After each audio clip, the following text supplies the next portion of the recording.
Alright, so you go to start your F-150 and it cranks over, and does not start. I'm going to show you how to diagnose that.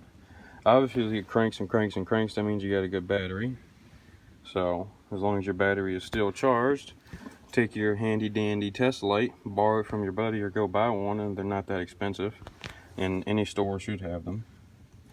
But take it, hook it to a good ground somewhere, and then you test it, because these can go bad. Put on the positive of your battery. Yeah, you can see that. See it's lighting up with that over here. So, if your truck is starting, not cranking, go to your coil pack. This goes for any vehicle with the one singular coil pack. You can do this on the newer style of coil pack like this, or the older round coil pack on the carbureted vehicles. This goes for Ford, Dodge, Chevy, whatever. Go to the right side of the coil pack with your key turned on. Should have power. Okay, you come to the other side of the coil pack, still has power. That means your coil pack is good. If you only have power coming from one side of the coil pack, then that means your coil pack is no good and it's not letting juice flow all the way through it. If you're getting no juice from the coil pack with your key turned on, then that means that the coil pack's not even getting power, and that's my situation. That's why I have that red wire right there, and that runs over to the battery, because that is my situation. I don't have power coming to the coil pack to begin with, which means there's no power coming from my ignition switch. But anyway, so if your coil pack is still good and your truck is cranking and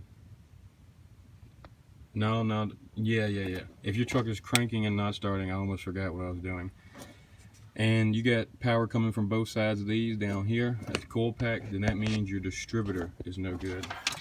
And you can see that guy right there.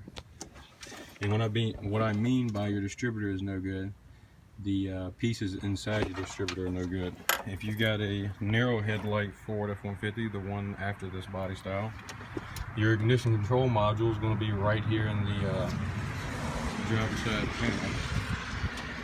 Otherwise, if you've got this model or older, you see that crusty thing stuck to the distributor? That is your ignition control module, and you have to unplug it, and it's 2 screws to undo it, and you also have to completely disassemble the distributor. So no matter what, if your coil is good and your truck cranks and does not start, then you will have to pull your distributor, and that's a video for another day. But hopefully this helps somebody out, because there's one of the most looked up things is F-150 cranking and not starting, and it's a pretty simple fix.